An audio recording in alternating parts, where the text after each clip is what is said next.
Señor les bendiga abundantemente, amados hermanos. Estamos transmitiendo desde la ciudad de Tijuana, Baja California, México, la iglesia Sublime Gracia.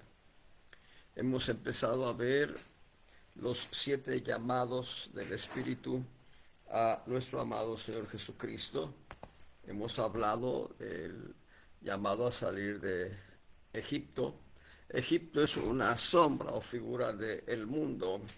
Así que el Señor Jesús cumplió este llamado saliendo de Egipto, saliendo del mundo. Y después vemos al Señor Jesús en el templo, cuando Él se queda en el templo a la edad aproximada de 12 años y recibe de los levitas la ley, recibe de los levitas un ejemplar de la ley con el cual él tendría que llevar a cabo una copia, escribir para sí una copia de acuerdo a Deuteronomio y meditar en esa copia de manera permanente. De hecho, conforme al Salmo número 1, Salmo profético, el Señor Jesús es ese varón que en la ley del Señor medita de día y de noche. Y a medida que él meditaba de día y de noche, desde jovencito, creciendo, esos 18 años de silencio, son 18 años en los que él estuvo primero haciendo su copia desde Génesis hasta Malaquías y segundo meditando en él, en ese libro, día y noche. Lo llegó a memorizar, evidentemente, y llegó a considerar su contenido y a advertir que toda profecía escrita ahí hablaban de él, porque él se manejó en esta tierra como hombre, no como Dios. Él es el Hijo de Dios, él es la segunda persona de Dios, eh, y también, ya lo dije, él es el Hijo de Dios.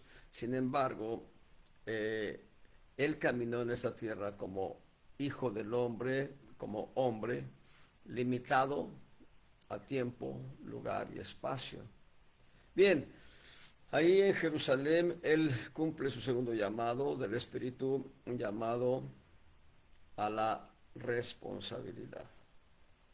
Cuando él es bautizado en agua, a la edad aproximada de 30 años, 18 años después de que él estuvo en Jerusalén, en esa experiencia en la que hablaba con los doctores de la ley y los doctores de la ley se asombraban de su conocimiento, bueno, él va a iniciar su ministerio y al ser bautizado en agua, lo primero que se da en él es un llamamiento al sacerdocio, a un sacerdocio ungido. Llevamos 3 llamamientos: salir del mundo, a saber, Egipto, figura del mundo; llamado a la responsabilidad; y llamado a un sacerdocio ungido. El Espíritu del Señor le ungió. La Escritura dice que en aquel bautizo en el río Jordán, bautizo hecho por Juan el Bautista precisamente, descendió el Espíritu Santo en forma corporal como de paloma sobre el Señor Jesús. Y número 4, Lucas dice que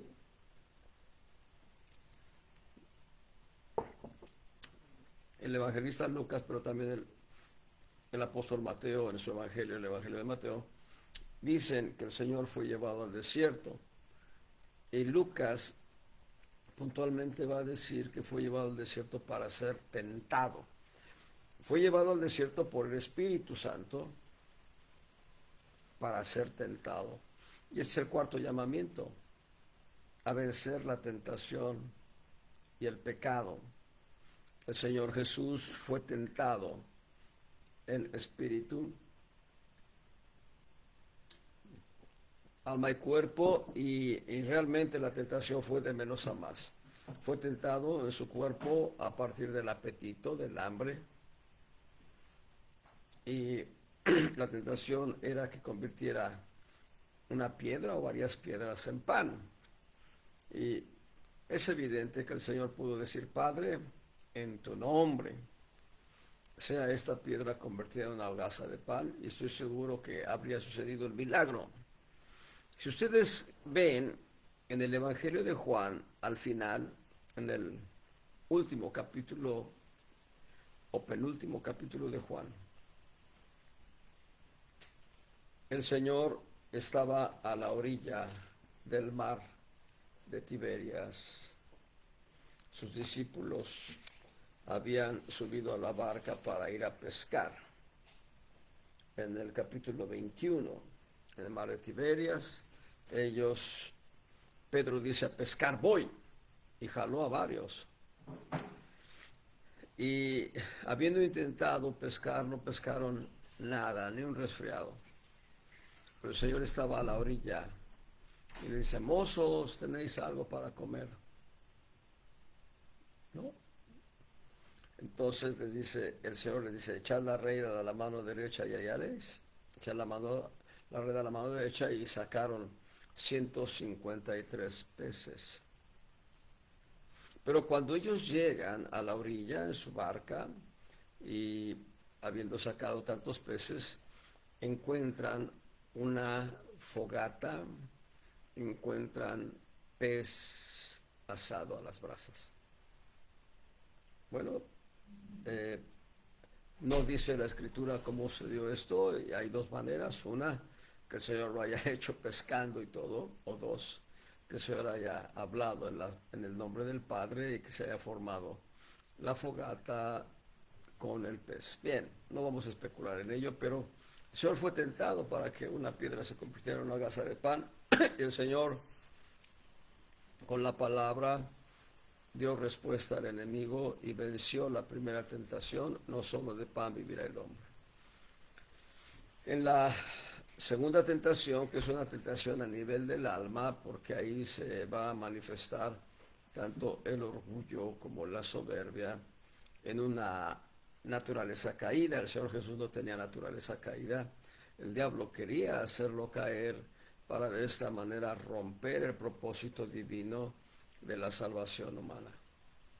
Entonces le dice, lo subió a las almenas del templo, la parte alta, le dice: arrójate al vacío, escrito está, a sus ángeles mandará para que tu pie no tropiece en piedra.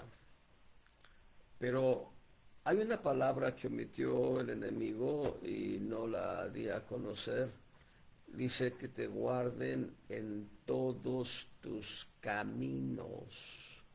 Esto es, si tú estás caminando en el Señor, Salmo 91, si tú estás caminando en el Señor, Dios te va a guardar. Vean cómo lo dice Salmo 91, verso 11. Pues que a sus ángeles mandará acerca de ti, que te guarden en todos tus caminos, y en las manos te llevarán, porque tu pie no tropiece en piedra. El diablo omitió la expresión en todos sus caminos. Y es que, a manera de semilla, les comparto: existen diferentes sendas o caminos que Dios ha trazado para que nosotros las caminemos. Pero el diablo estaba trazando un camino de soberbia, diríamos primeramente un camino de rebelión, de desobediencia, y un camino de soberbia. Y eso no va a ser aprobado por Dios jamás. Así que el Señor Jesús, como hombre, contestó, citando la palabra divina, otra vez el libro de Deuteronomio: no tentarás al Señor tu Dios. Finalmente, la escala del diablo va más arriba. Si bien el diablo no puede tentar el Espíritu Santo, no puede tentar a Dios, sí llevó al Señor Jesús a una tentación del nivel del Espíritu, porque es en el Espíritu donde se manifiesta la verdadera adoración. Y el diablo, en una fracción de tiempo, le mostró todos los reinos. El diablo sacó al Señor Jesús del tiempo Cronos y lo metió en el tiempo Kairos, para en una fracción de tiempo Cronos mostrar dentro del tiempo Kairos todos los reinos de la tierra y proponerle: todo esto te daré, perdón, si postrado me adorares. El Señor Jesús citando la palabra escrita en Deuteronomio, le dice, vete de mí, Satanás, porque escrito está, al Señor tu Dios adorarás y a Él solo servirás. Y debo decirles también como semilla que cuando el Señor Jesús está clavado en la cruz y Él está recitando el Salmo 22, en el Salmo 22 está diciendo, Dios mío, ¿por qué me has desamparado? ¿Por qué estás lejos de mi salud y de las palabras de mi clamor? Dios mío, clamo de día y no oyes, y no hay para ti reposo. Pero enseguida viene la exclamación de alabanza y adoración. Pero tú eres santo. Tú eres santo. El Señor Jesús desde la cruz estaba clamando la santidad del Padre. Tú que habitas entre las alabanzas de Israel. En ti esperaron nuestros padres, fueron librados, clamaron a ti, no se avergonzaron, esperaron en ti y fueron librados. Empieza a describir a lo largo del Salmo 22, la primera parte, diríamos, del Salmo 22, la condición en la que él se encuentra y al mismo tiempo la condición en la que él está declarando la santidad de Dios. Pero a partir del verso 22 va a decir de manera puntual el Señor Jesús, el Salmo 22, en el verso 22, de ti será mi alabanza en la grande congregación, mis votos pagaré delante de los que te temen. Veamos cómo lo dice, Salmo 22, verso 22, anunciaré tu nombre a mis hermanos, en medio de la congregación te alabaré. Y en el verso 25, de ti será mi alabanza en la grande congregación, mis votos pagaré delante de los que le temen. ¿Se dan cuenta? El Señor Jesús estaba clavado en la cruz, estaba en un sufrimiento terrible, un sufrimiento que se ha descrito es un sufrimiento mortal. Él está en una experiencia de asfixia y tiene que con los brazos y las piernas promover el cuerpo, mover el cuerpo hacia arriba para poder respirar, pero al hacer esos movimientos, el desgarre, el dolor profundo de las manos y los pies es intensísimo. Pero él está diciendo, en medio de la congregación te alabaré y de ti será mi alabanza en la grande congregación. Esto está hablando de un corazón que se rinde, que alaba, que adora, que glorifica a Dios. De ese dicho de semilla, el Señor se humanó, el Señor Jesús tomó forma humana, Cristo tomó forma humana para darnos ejemplo de diferentes conductas que debemos cumplir nosotros. Y solo por mencionar algunas de ellas, Él es el ejemplo de obediencia, Él es el ejemplo de santidad, pureza, Él se santificó a sí mismo, a pesar de que Él no lo necesitaba, porque Él en sí mismo es santo, en Él no había pecado, le fue cargado nuestro pecado, pero en Él nunca hubo pecado. Él es el ejemplo de sometimiento total, Él es el ejemplo de santa alabanza en medio de la adversidad. En fin, hay varias razones por las cuales Él toma forma humana y algunas de ellas las he mencionado. Bueno, entonces cuando Él recibe la tentación del enemigo, el enemigo le está diciendo, póstrate ante mí, adórame. Y yo te doy todo lo que el mundo representa. El Señor Jesús contesta, apártate de mí, Satanás, porque escrito está, al Señor tu Dios adorarás y a Él solo servirás. Y lo que está diciendo el Señor Jesús en esencia es, nadie, absolutamente nadie debe recibir adoración sino Dios, nada más Dios. No obstante ello, el enemigo recibe alabanza de la gente que no tiene a Cristo en su corazón de muchas maneras, de muchas formas, pero ese no es el tema de hoy. Entonces, continuando, en el Señor vence la tentación del pecado, Llevamos entonces 4 llamados: llamado a salir de Egipto, o figura, Egipto, figura del mundo; llamado a la responsabilidad; llamado a un sacerdocio ungido; llamado a vencer la tentación. Y hemos visto también el quinto llamado en Lucas capítulo 4, llamado a un ministerio ungido y aprobado. Y hemos visto que el Señor Jesús, ahí en Lucas 4, cuando él entra a la sinagoga y le dan a leer el libro del profeta Isaías, él lee con puntualidad un pasaje, pero evita leer una línea corta que habla del día de la ira del Señor. En Isaías, en el capítulo 61, dice: el Espíritu del Señor Jehová es sobre mí, porque me ha ungido Jehová, me ungió Jehová, me ha enviado a predicar buenas nuevas a los abatidos, a vendar a los quebrantados de corazón, a publicar libertad a los cautivos y a los presos, apertura de la cárcel, a promulgar el año de la buena voluntad de Jehová. Y luego dice: y día de venganza del Dios nuestro. Esa línea no la leyó el Señor Jesús, porque el día de venganza del Dios nuestro es en el tiempo de grande tribulación, 7 años terribles para toda la humanidad que rechazó a Cristo. Y en esos 7 años terribles también estarán todos los creyentes tibios, creyentes en Cristo como Salvador personal, salvos, sí, pero tibios en su conducta. Bueno, y todavía dice: a ordenación a los, no, perdón, a promulgar el año de la buena voluntad de Jehová. Día de venganza, el Señor eso no.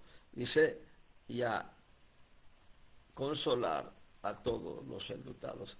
Cuando leemos Lucas 4, en el verso 18 leemos: el Espíritu del Señor es sobre mí, por cuanto me ha ungido para dar buenas nuevas a los pobres, me ha enviado para sanar a los quebrantados de corazón, para pregonar a los cautivos libertad, a los ciegos vista, para poner en libertad a los quebrantados, para predicar el año agradable del Señor. ¿Se dan cuenta? No leyó el día de venganza, porque ese todavía no llega.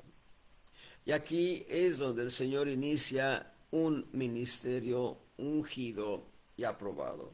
El Señor va a caminar como el profeta, no un profeta, sino el profeta, a lo largo de 3 años y medio, publicando: el reino de los cielos se ha acercado.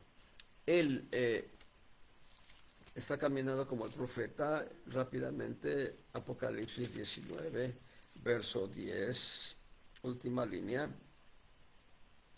el testimonio de Jesús es el espíritu de la profecía. Él es el profeta, y él también es sacerdote del Dios alto, eternamente.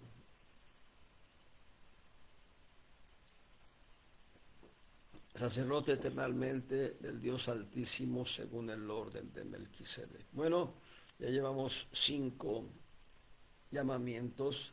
Vamos a ver el sexto en Juan capítulo 12, verso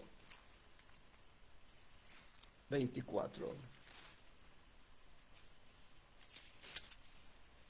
Juan 12, 24.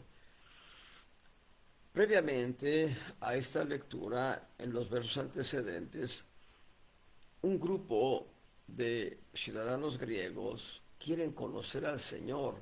Un grupo de ciudadanos griegos quieren hablar con el Señor y llevarlo a Grecia.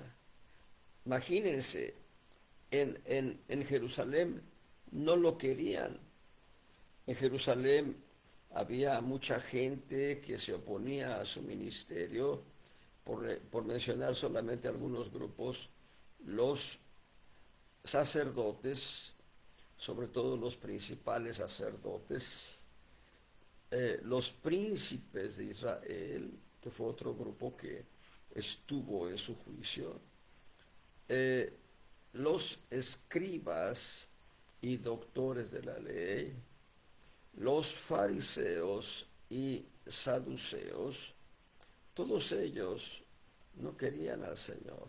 Ir a Grecia, donde eh, algunas áreas, algunas ciudades tenían un anhelo profundo de conocer cosas nuevas, habría sido su escape. Entonces se acercan dos de sus discípulos y le dicen, Señor, dice ahí el verso 22, vino Felipe y díjolo a Andrés, y Andrés entonces y Felipe lo dicen a Jesús. Le dijeron que algunos griegos eh, eh, querían hablar con él, querían ver a Jesús. Y en el verso 23 y 24 el Señor dice, entonces Jesús respondió diciendo, la hora viene en que el Hijo del Hombre ha de ser glorificado. De cierto os digo que si el grano de trigo no cae en tierra y muere, él solo queda, pero si muriere, mucho fruto lleva. Y aquí encontramos el sexto llamado del Señor Jesús, una vida abundante. No recuerdo, más bien estoy tratando de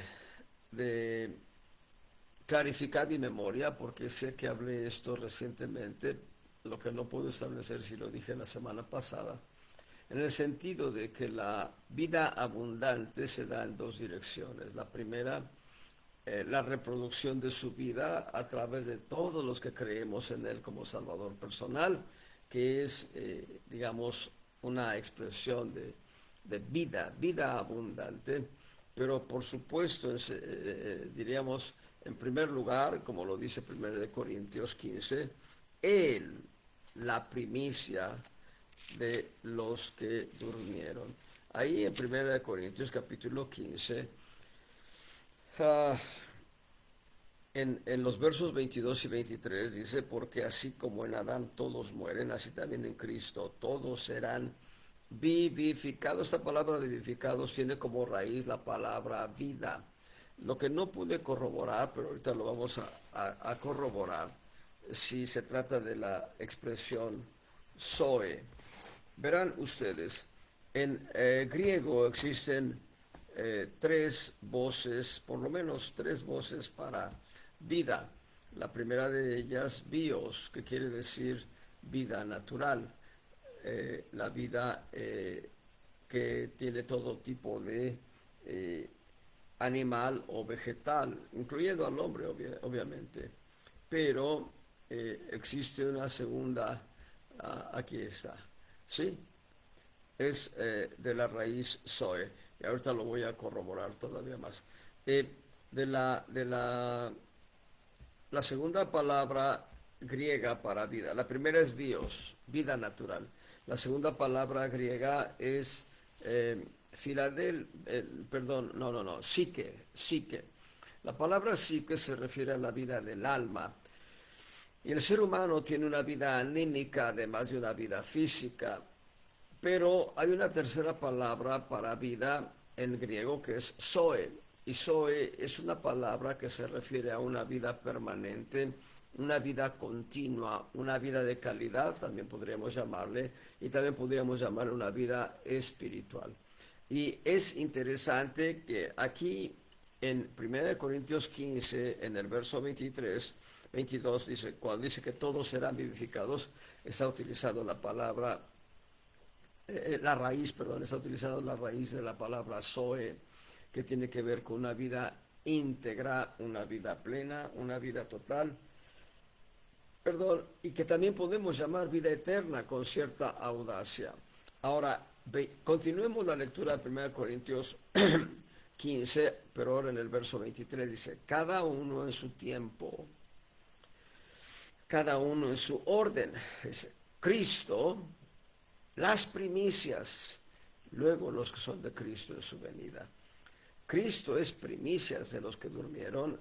Él es el que se ha levantado de los muertos como Jesús, el Hijo del Hombre, en una vida plena, en una vida total, en una vida completa, en una vida absoluta, que ya nunca jamás conocerán la muerte. Y junto con ello, lo que acabamos de mencionar, eh, todos todos los creyentes caminando con Él en una vida total, una vida plena, una vida abundante, una vida completa. Esto es lo glorioso de este sexto llamamiento del Señor Jesús. No solo es Él levantándose de entre los muertos para nunca jamás volver a ver muerte, sino es Él mismo impartiendo su vida Zoe a todos los que creemos en Él. Vean ahí en Efesios capítulo 2, esta palabra tan gloriosa que tiene que ver con la vida abundante. Efesios capítulo 2, versos 5 y 6. Aún estando nosotros muertos en pecados, nos dio vida juntamente con Cristo, por gracia sois salvos, y juntamente nos resucitó y asimismo nos hizo sentar en los cielos con Cristo Jesús. Vean, en el verso 5 dice, nos dio vida juntamente con Cristo, y en el verso 6 dice que nos resucitó y nos hizo sentar en lugares celestiales. Así que el llamado a la vida abundante en el Señor Jesús no se queda aislada en Él, sino que es un llamado en el cual el mismo Señor Jesús empieza a impartir su vida a todos nosotros. Yo todavía no comprendo, soy honesto, todavía no comprendo a Dios en cuanto a este mecanismo, pero lo creo, yo lo creo, soy un amante de la gracia y un amante de Dios. Yo amo a Dios y amo su gracia, su amor, su misericordia. Todavía no alcanzo a comprender por qué tenía que sacrificar a su Hijo Jesús en este momento, pero amo su gracia y sé que a través de ese sacrificio yo tengo vida eterna. Bueno, es verdad, el Señor Jesús es lo más costoso del Padre Celestial y Él da un precio tan alto que no pueda haber un regateo por nosotros que hemos sido salvos. Gloria sea al Señor. Es importante entender entonces, Él con su muerte nos da vida a nosotros y este llamamiento a una vida abundante se cumple plenamente en el Señor Jesús. Y número 7, el Señor Jesús pudo quedarse en esta tierra y pudo quedarse a compartir su gloria, su gracia y su gloria a toda la humanidad. Pero hay un séptimo llamamiento que es llamado al trono. Ahí en Marcos capítulo 16, en el verso 19, encontramos el llamamiento del Señor Jesús al trono. Y el Señor, después que les habló, fue recibido arriba en el cielo y sentóse a la diestra de Dios. Aquí hay una palabra profética en el Salmo 110 y luego vamos a ver el Salmo 24, me parece. Pero en el Salmo 110, vean esta palabra profética que incluso la cita el Señor Jesús durante su ministerio terrenal como el profeta. Aquí en el Salmo 110, verso 1, un salmo de David, profecía del rey David, Jehová dijo a mi Señor, siéntate a mi diestra en tanto que pongo tus enemigos por estrado de tus pies. Esta palabra es interesante porque Jehová es el Padre y le dice al Señor Jesús, siéntate a mi diestra en tanto que pongo tus enemigos por estrado de tus pies. Es una palabra profética. En el Salmo 24, en los versos 7 al 10, encontramos una gran proclamación espiritual en los cielos, una gran proclamación de gloria. Dice, alzado puertas vuestras cabezas y alzados vosotras puertas eternas, y entrará el Rey de Gloria. ¿Quién es este Rey de Gloria? Jehová el fuerte y valiente, Jehová el poderoso en batalla. Alzado puertas vuestras cabezas y alzados vosotras puertas eternas y entrará el Rey de Gloria. ¿Quién es este Rey de Gloria? Cristo Jesús es el Rey de la Gloria. Ese Salmo 24, en esa expresión, esos 4 versículos finales del Salmo 24, son una palabra profética que no se había cumplido aún y que se cumple en el momento en que el Señor Jesús atraviesa los cielos. Hay un texto específico en el Nuevo Testamento en el que se dice que Él atravesó los cielos, y esa expresión atravesó en el texto original da la impresión de un acto de violencia rompiendo una barrera que tenía frente a sí, no tocando la puerta, sino rompiendo la barrera y entrando hasta la misma presencia del Padre Celestial. Hay muchos eventos que suceden en esa primera introducción al cielo. El Señor Jesús, el Señor Jesús, o Cristo diríamos, por el Espíritu Eterno, Cristo por el Espíritu Eterno, presenta la sangre de Jesús el hombre en el verdadero asiento de misericordia delante del Padre Celestial en las alturas, y clama por nosotros: misericordia, misericordia, misericordia. El mismo Espíritu de Cristo, al entrar a la presencia del Padre Celestial, dice: tetelestai, consumado es, se ha cumplido tu voluntad, Padre mía. He redimido a todos los que crean en mí para ser llamados de tu nombre y ser tus hijos por la eternidad. Y ahí estará formada mi iglesia gloriosa, la iglesia con la que yo me desposaré y la tendré como esposa mía por la eternidad. Y varios detalles. Y entonces hay algo interesante en esta expresión del Salmo 24, y es muy, muy trascendente. Hasta el momento en que el Señor Jesús atraviesa el cielo y se presenta ante el Padre Celestial, antes de ese momento, nunca alguien que hubiese estado entre los muertos, nunca alguien que hubiese muerto se había levantado, pero para atravesar los cielos. Hay varios eventos que podemos describir. Número 1, Enoc y Elías fueron traspuestos para no ver muerte, pero ellos específicamente no habían experimentado la ausencia de la vida, en tanto que el Señor Jesús sí experimentó la muerte, y durante 3 días y 3 noches su alma estuvo en un lugar de tormento eterno, donde debiéramos haber ido nosotros, y lo hizo por amor a nosotros. Y si bien entonces Enoc y Elías habían entrado a la presencia de Dios, no habían experimentado la muerte. Ahora, hay otros eventos de gente que murió, que fue levantada de los muertos, pero que no fue llevada al cielo. Encontramos entre esa gente el hijo de la viuda de Sarepta de Sidón, el hijo de la Sunamita. El hijo de la viuda de Sarepta de Sidón vino a la vida nuevamente por la intercesión del profeta Elías.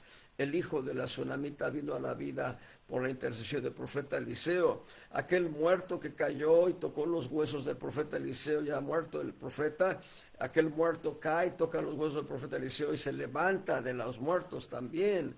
Y así podemos ir transitando: el hijo de la viuda de Naín, la hija de Jairo, Lázaro, el mismo apóstol Pablo, allá en Iconio o Listra, ahorita no recuerdo cuál ciudad fue, donde lo apedrearon, lo dieron por muerto. Y así todos ellos, por mencionar esos ejemplos, sí conocieron la muerte, sí fueron resucitados, pero no atravesaron el cielo. Volvieron a morir, ellos volvieron a morir. El Señor Jesús se levantó de los muertos y no va a morir jamás. Ya no va a morir jamás. Y Él atravesó los cielos y sentó a la diestra del Padre en las alturas. Y entonces el Salmo 110, verso 1, tiene su cumplimiento. Y este Salmo 110, verso 1, ya profecía del Antiguo Testamento tiene su cumplimiento con la resurrección del Señor Jesús, quien entra y atraviesa los cielos. Y en Hebreos capítulo 2, eh, perdón, Hebreos capítulo 1, en el verso 13, va a decir: ¿a cuál de los ángeles dijo jamás, siéntate a mi diestra hasta que ponga a tus enemigos por estrado de tus pies? Y esto es, abro un paréntesis para decir, esto es importante para establecer que los ángeles no son hijos de Dios. Los ángeles no son hijos de Dios. Muchos teólogos y algunos predicadores toman esa teología diciendo que allá en el libro de Job vinieron los hijos de Dios a presentarse ante el Señor, y que afirman que eran los ángeles. Eso es falso. Eran redimidos que estaban en el seno de Abraham y venían a visitar a Dios. Porque solamente aquel que entrega su vida a Dios creyendo en Jesús como Salvador personal, esto lo dice Juan capítulo 1, verso 11: a lo suyo vino y los suyos no le recibieron, mas a todos los que le recibieron, a los que creen en su nombre, les dio potestad de ser hechos hijos de Dios.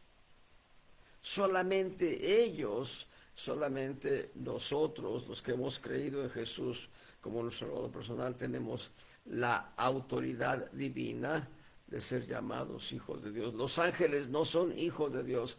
Hay dos grupos de ángeles: los que mantuvieron su dignidad y no conocen el pecado y están en la presencia de Dios, pero no tienen filiación con Dios como hijos. Siguen siendo criaturas de Dios. Nosotros somos criaturas de Dios, pero también somos hijos de Dios por la sangre de Cristo. Y el otro grupo de ángeles son los que no guardaron su dignidad y fueron detrás del enemigo y se rebelaron contra la autoridad divina y fueron despeñados junto con Satán. Hermanos, leer la Biblia e integrarla, o dejar que la Biblia se interprete a sí misma, es lo más glorioso que podemos tener. Eso hace el Evangelio sencillo. Regresando pues, Dios le dice al Señor Jesús, primero lo da como una palabra profética en el Salmo 110. Le dijo, Jehová dijo a mi Señor, siéntate a mi diestra, en tanto que pongo tus enemigos por estrado de tus pies. Y esta palabra del Salmo 110 en el verso 1 va a ser citada por el Señor Jesús, y lo registra Mateo 22, 44, y lo registra Marcos 12, 36, y Lucas 20, 42 y 43, y también se cita ya en Hechos 2, 34 y 35, vamos a ver. Hechos 2, 34 y 35, porque David no subió a los cielos, pero David dice, dijo el Señor a mi Señor, siéntate a mi diestra hasta que ponga a tus enemigos por estrado de tus pies. Aquí está la primera referencia al cumplimiento profético del Salmo 110. El apóstol Pedro está citando esta palabra profética, pero ya como un cumplimiento hecho 50 días después de la crucifixión del Señor Jesucristo, 47 días después de la resurrección del Señor Jesucristo.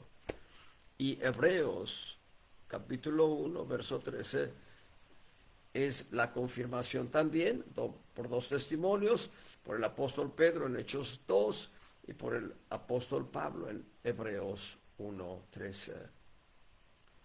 Ambos dan a entender el cumplimiento de la palabra profética del Salmo 110, y al mismo tiempo, y esto es lo trascendental, el cumplimiento del séptimo llamamiento del Espíritu a Cristo. Sube al trono. Hay ahí una frescura preciosa. Dios está poniendo a todos los enemigos de Cristo bajo los pies de Cristo. El diablo ha sido derrotado. Jesús en la cruz derrotó al diablo, lo más débil de Dios, la debilidad más profunda e intensa de Dios, el Hijo del Hombre, Jesús, en su condición como hombre, derrotó al diablo con la palabra de verdad. La espada de la verdad cortó la cabeza al enemigo, mientras que el enemigo mordía el calcañal de Dios. El pie de Dios en esta tierra era Jesús, el Hijo del Hombre.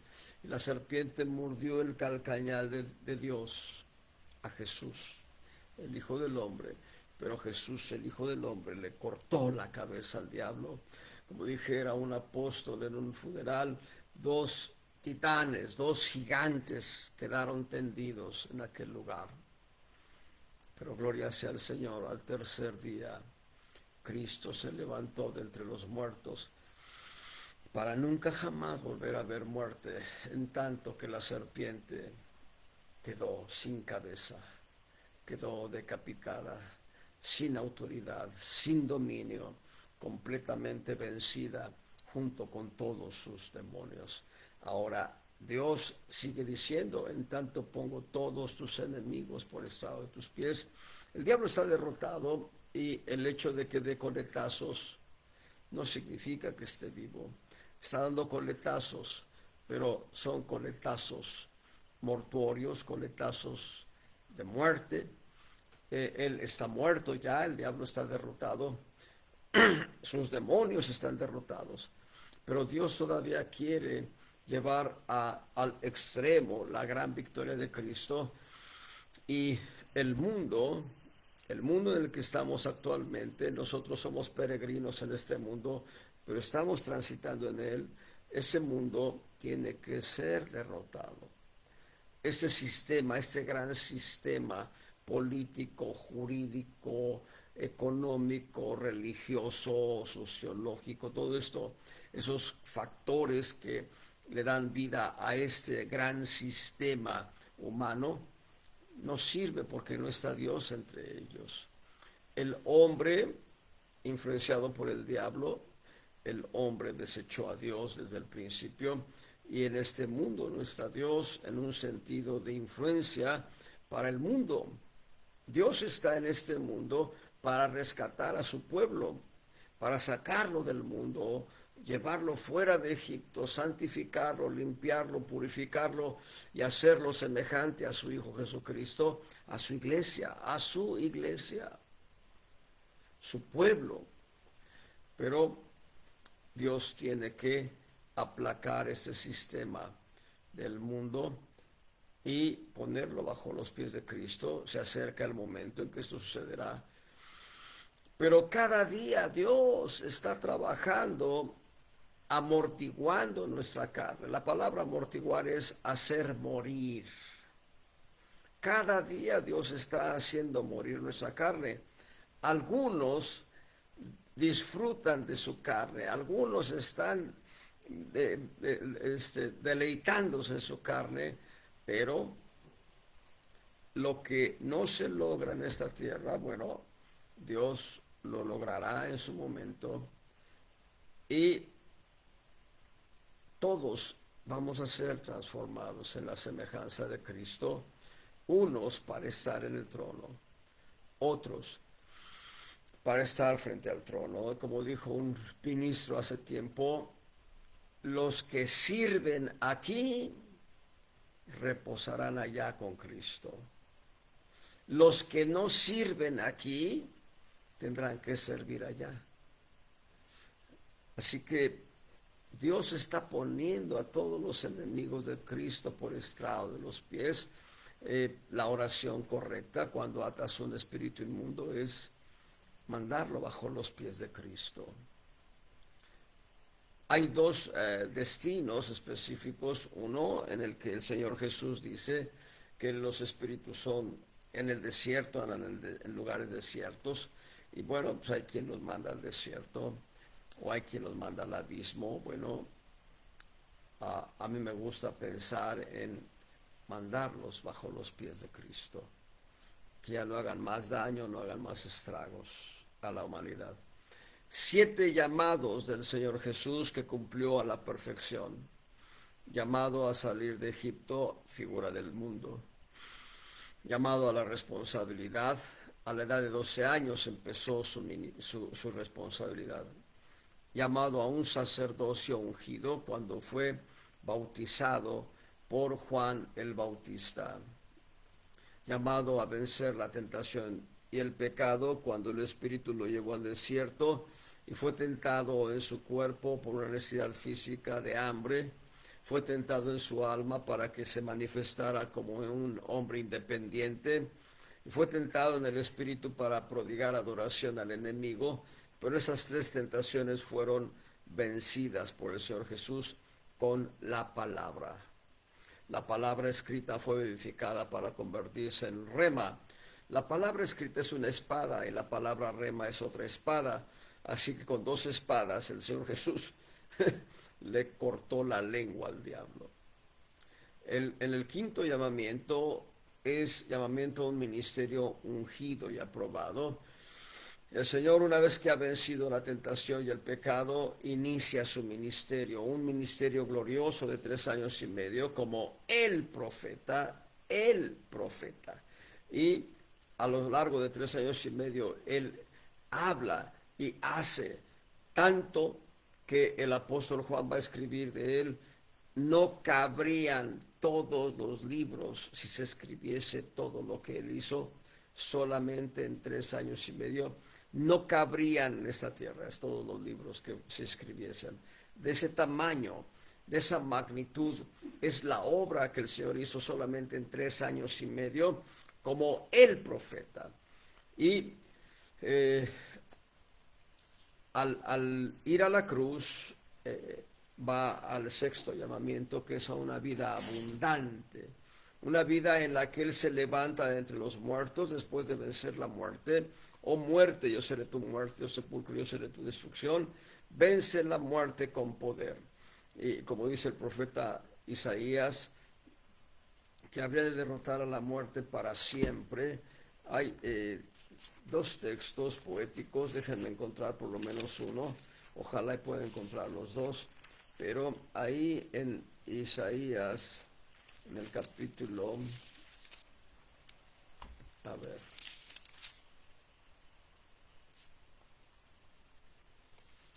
ahorita se los doy bien, debe ser el capítulo 19, espero no equivocarme. No, no es el 19, entonces el 16 tampoco es. 26, gracias Dios. Capítulo 26, en el verso 19, ahora sí, tus muertos vivirán. Junto con mi cuerpo muerto resucitarán. Despertad y cantad, moradores del polvo, porque tu rocío, cual rocío de hortaliza, y la tierra entregará sus muertos. Y hay un texto más que el profeta Isaías dice, ese sí no lo tengo ahorita en mi memoria, pero dice el texto, destruirá a la muerte para siempre, así lo dice, destruirá a la muerte para siempre. Bendito sea el Señor. Y esa palabra es profunda. Ya el Señor Jesús la cumple, y allá en el 1 Corintios 15 está siendo citada por el apóstol Pablo como un cumplimiento total. Ahí dice en Isaías 15, perdón, 1 Corintios 15, verso 55, ¿dónde está, oh muerte, tu aguijón? ¿Dónde, oh sepulcro, tu victoria? Y este texto fue profetizado por Oseas en el capítulo 13, verso 14, y hay un texto, insisto, paralelo en Isaías, donde dice, destruirá a la muerte para siempre y enjugará toda lágrima de los ojos de ellos. Bien, ahí llevamos ya 6 llamamientos. El 6.º es una vida abundante. La muerte de la muerte es vida. La muerte de la muerte es vida. Y finalmente, número 7, el Señor es llamado al trono para que Dios el Padre ponga a los enemigos de Cristo por estrado de los pies de Cristo. Ahora, estos 7 llamamientos, por lo menos les voy a dar el índice hoy, estos 7 llamamientos del Señor Jesús también son para nosotros. El Señor nos llama a salir del mundo. El Señor nos llama a una responsabilidad. El Señor nos llama a un sacerdocio ungido. Nos llama a vencer la tentación del pecado. Nos llama a un ministerio ungido y aprobado. Nos llama a una vida abundante y nos llama al trono. Vamos a ver en los 10 minutos restantes y continuamos la próxima semana. Primer llamamiento a salir del mundo. Vamos a la segunda epístola de Corintios, en el capítulo 6, verso 17. Segunda de Corintios 6, 17. Por lo cual, salid de en medio de ellos y apartaos, dice el Señor, y no toquéis lo inmundo, y yo os recibiré. Y aquí es una cita referente a salir del mundo. Veamos, tengo aquí una referencia al segundo libro de Samuel, capítulo 12, verso 13. Vamos a ver qué dice ese texto, no lo he leído. Segundo de Samuel 12, 13. Pero ahorita les voy a contar una anécdota interesante. Segundo de Samuel, capítulo 12, verso 13 dice: entonces dijo David a Natán: pequé contra Jehová. No sé por qué está aquí. Voy a volver otra vez a checarlo. No, qué bueno que me equivoqué, fue un error mío. Es Isaías 52:11. Vamos a ver. Isaías 52:11. Apartaos, apartaos, salid de ahí, no toquéis cosa inmunda, salid de en medio de ella, limpiaos los que lleváis los vasos de Jehová. Bueno, hay una experiencia que cuentan 3 hermanos. 3 hermanos estaban en una asamblea, una iglesia local, en la que había un conjunto de conductas que parecían contradecir la Escritura, parecían ser conductas ajenas a la Escritura. Ellos oraban, ellos se metían en oración buscando el rostro de Dios, en conjunto lo hacían y tomaban un tiempo en el local de la iglesia, en una área reservada, tomaban un tiempo para orar y después se unió un hombre de oración, un hombre que tenía callos en las rodillas. Ese hombre con callos en las rodillas ya está con Cristo, pero aquellos 3 hermanos todavía viven y entonces se metían en oración, y hubo un momento en que trascendió y pareciera ser algo que les incomodó a esos hermanos. Trascendió que el pastor y el copastor dijeron: no vemos con buenos ojos que se reúnan ahí en ese lugar exclusivo, quién sabe qué cosas estén haciendo. Ellos oraban. El testimonio de ellos era oración. Ya no eran 3, eran 4. Entonces se enteraron que les iban a poner una especie de trampa para averiguar qué hacían. Bueno, si estaban orando, pues los iban a agarrar orando. Pero bueno, el punto está en que ellos se sintieron incómodos. y buscaron delante de Dios, y cada uno recibió dos textos que decían un mensaje semejante a estos que he leído. Uno de ellos recibió un texto, recibió dos textos en Isaías, alguien recibió dos textos en Jeremías y alguien recibió un texto, un profeta y en Apocalipsis. Dijeron, pues Dios nos está dando estos textos bíblicos, que salgamos. Y salieron de un lugar donde había cierta confusión. Bueno, Dios nos llama a salir del mundo. Dios nos llama a dejar los malos hábitos del mundo. Dios nos llama a dejar las conductas pecaminosas del mundo para empezar a vivir una vida de santidad, de limpieza, de pureza.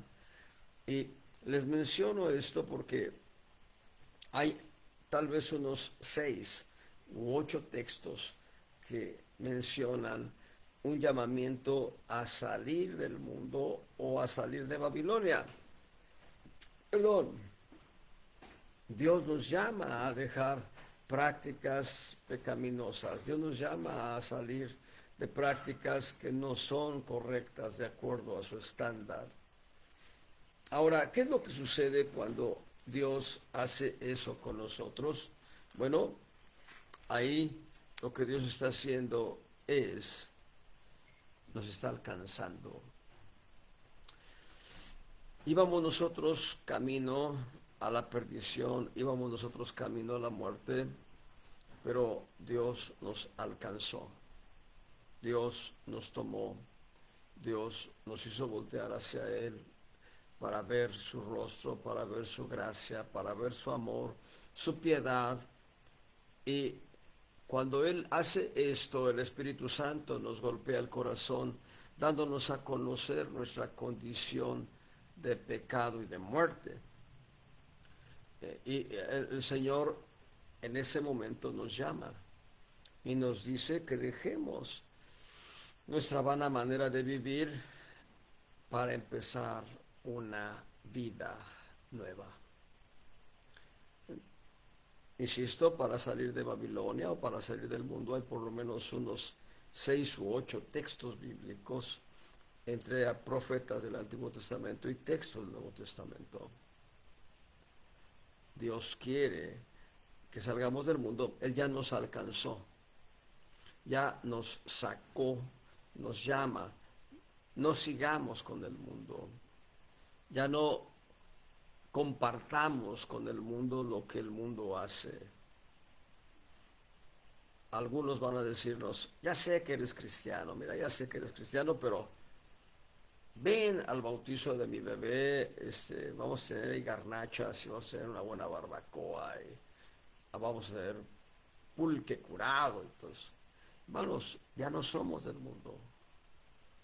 Estamos en el mundo, pero no somos del mundo. Dios nos alcanza. Vean lo que dice Juan capítulo 17, y esto lo veíamos en la oración sacerdotal hace apenas unas pocas semanas. Ahí en Juan capítulo 17, en el verso, voy a leer versos 11 y 12. Y ya no estoy en el mundo, está el Señor Jesús hablando con el Padre Celestial, pero estos están en el mundo, yo a ti vengo. Padre Santo, a los que me has dado, guárdalos por tu nombre, para que caminen en unidad, como también nosotros caminamos en unidad. Cuando estaba con ellos en el mundo, yo los guardaba en tu nombre. A los que me diste yo los guardé, y ninguno de ellos se perdió, sino el hijo de perdición, para que la escritura se cumpliese. Verso 15. No ruego que los quites del mundo, sino que los guardes del mal. Verso 16. No son del mundo, como tampoco yo soy del mundo. Santifícalos en tu verdad. Tu palabra es verdad. Dios nos está llamando a salir del mundo. Dios nos está llamando a dejar los malos hábitos del mundo. Todo aquello que cometíamos antes de venir a Cristo, que era desagradable a los ojos de Dios, Dios quiere que lo dejemos. Dios nos está llamando a una vida de santidad y de pureza. Por eso, en este primer punto, en este primer llamamiento a salir del mundo, el Señor nos alcanza. El Señor dice, ya, no eres del mundo, ahora eres mío. La próxima semana, primeramente Dios, esperemos ver los demás principios, porque Él nos prueba, nos capacita, nos muele, nos usa, nos renueva y nos promueve. Nos muele, sí, nos muele. El Señor nos muele para sacar toda la esencia de Cristo y que haga morir al viejo hombre en nosotros. Dios les bendiga abundantemente. Saludos a todas mis hermanas. Bueno, hoy solo se conectaron mujeres. Que Dios les bendiga a todas ellas. Todas mis hermanas sean benditas de Jehová. Dios les bendiga abundantemente.